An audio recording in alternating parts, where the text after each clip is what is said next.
Lyndsay Dowd, what do you got for us? Hi guys. I'm big fans. This has been so refreshing and such a delight. My question for you is around parenting, and I know your kids are a little older now, but when you think back, and I lived in Hawaii for a little while, so I totally get this feral concept, but I'm from New York. There isn't a lot of opportunity for that feral thing. Although in the 80s, growing up and going to Manhattan, yeah, there was a little bit of that, just a little different than Hawaii.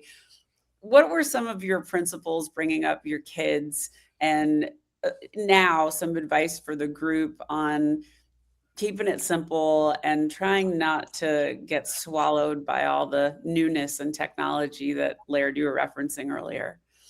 I think it's really impossible. Mm. Honestly, I think the technology is the thing. If you said, hey, did you get a grip on that? We absolutely did not get a grip on that. However, and I think our youngest daughter would be the one we always joked. We used to joke, well, we might have lost her to the experiment. Our older two are not quite as susceptible to the phone and social media and all that stuff.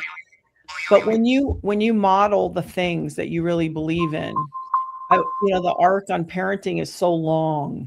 So you see them at 12 and 13 and 15, and they're going through their things. Believe me, all of our girls go through their things. And you think, oh my God, like, is this how it's going to be? That if you just keep modeling, keep showing them the example, I believe in my heart of hearts that that's really like still our best shot.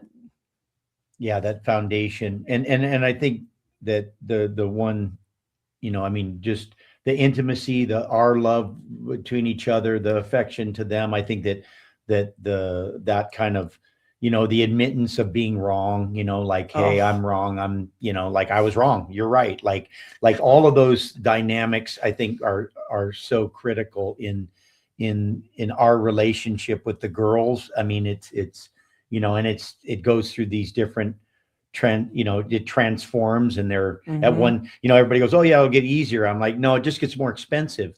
But and as a father to three girls, this is a real tempering of one's soul, I would say. So I've been put through the Laird was never a teenage girl. Let's just say that. Not that I can remember, and maybe at one point, but I can't reference it, not to that well. But like Gabby said, modeling it, you can't be on your phone saying, hey, get off your phone. You just, all that stuff. It's like our lifestyle in a way that, just the consistency of us being here. I mean, as a father, I describe, holding the roof up. I go, you just stand in the middle of the house and you hold the roof up, and then they come in and they go, is the roof there? It's okay. It's solid. And then they leave, then they come back. Is the roof there? And just being there, being steady, holding your place. And then, and then when they need you, or they want to, give you a 5-minute conversation over a week of driving them every day for 3 hours.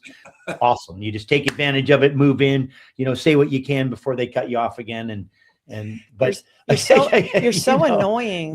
Listen, we have no answers on that. Yeah.